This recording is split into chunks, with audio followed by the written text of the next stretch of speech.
Estamos de volta com o Jornal da Cultura e a partir de agora contamos com a participação em nossa rede das emissoras que transmitem a propaganda eleitoral dos estados onde haverá segundo turno para governador.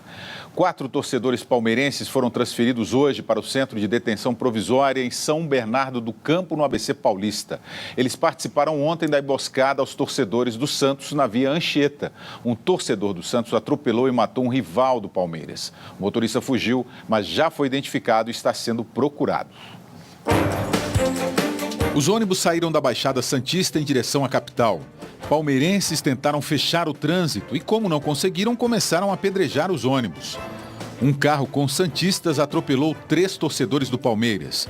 2 ficaram feridos e Leonardo da Mata Santos, de 21 anos, morreu no local. Um quarto palmeirense foi baleado. A polícia apreendeu pedras, rojões, facas e pedaços de madeira. E investiga se o confronto foi planejado por vingança.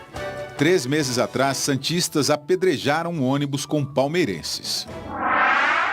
Traficantes aparecem numa foto ostentando fuzis dentro de uma piscina que será usada para treinar atletas para as Olimpíadas de 2016 no Rio de Janeiro. De acordo com investigadores, os traficantes são do Complexo da Pedreira e tomaram a comunidade há 2 semanas.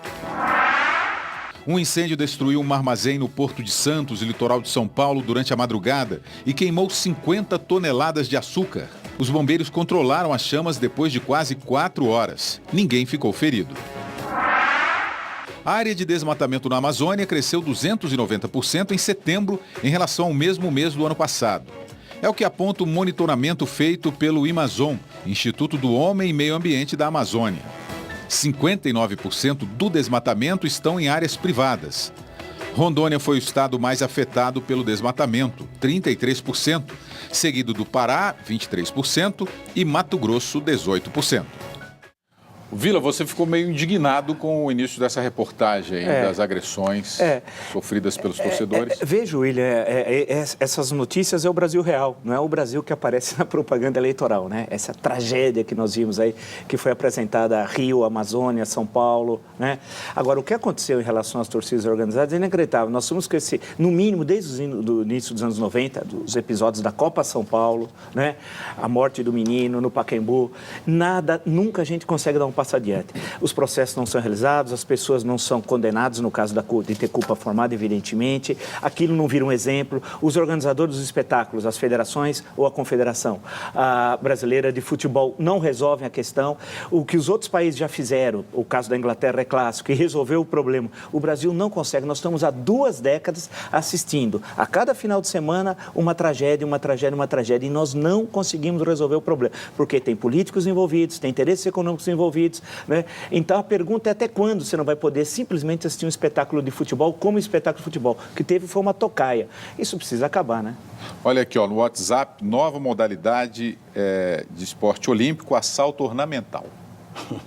Fazendo uma referência àquele absurdo lá da piscina. Na raia. Mas, William, eu queria dizer uma coisa, complementando aí, se é possível complementar o meu querido amigo Vila, mas acrescentando alguma coisa, é o seguinte. Esse cortejo de ônibus que vinha lá, quantos ônibus eram? Acho que eram 2 ou 3, eram poucos. Acho que eram 2 ou 3, se não me engano. Seja quanto forem. Não tinham que estar protegidos? Não é previsto que pode haver um incidente no caminho?